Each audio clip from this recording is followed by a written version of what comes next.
Fetishes are really an interesting part of human sexuality, and they're pretty common actually. So basically a fetish is it's a sexual desire or pleasure that's attached to like an object or a body part. And as to why people develop fetishes psychologically, subconsciously, there's a few contributing factors, but there's no one path, of course. So early experiences, often fetishes can be traced back to a somewhat earlier sexual experience or a significant sexual experience, like an initial sensitizing event, something that happened. Sometimes it can be, the first time that you were watching a music video and it was the first time you really became aware of being attracted sexually to something, and they're all wearing black leather, right? And then that becomes significant in that moment, and then you further, you get into leather, and it just becomes an important thing for you. Often that comes from an initial sensitizing event. So a moment that is part of your sexual awakening. So that can be a reason.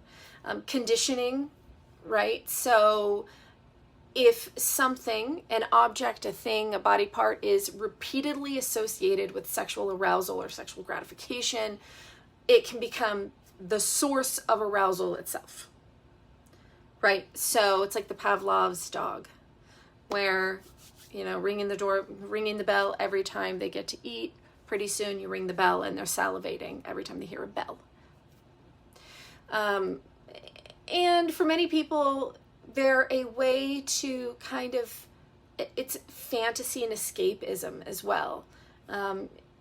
It's a way to explore your fantasies that differ from your everyday activities, right?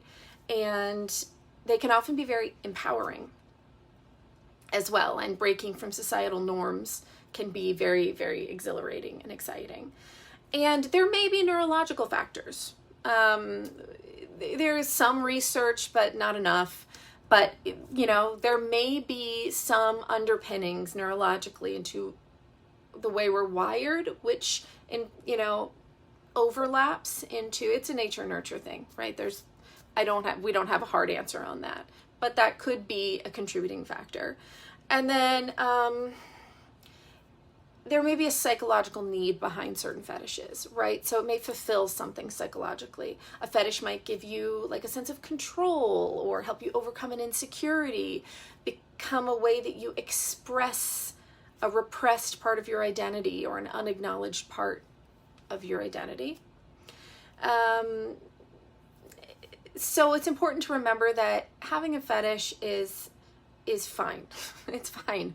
As long as everybody is consenting, it doesn't cause, distress to anyone, then there's no problem with it. There's nothing you have to change.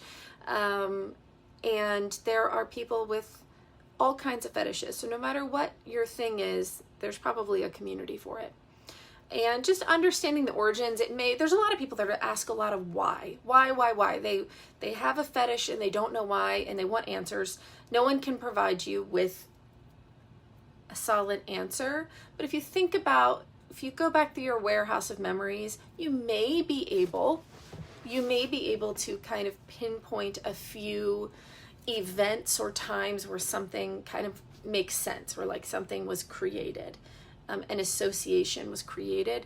But if you can't figure that out, you don't have to understand the why in order to accept it and enjoy it.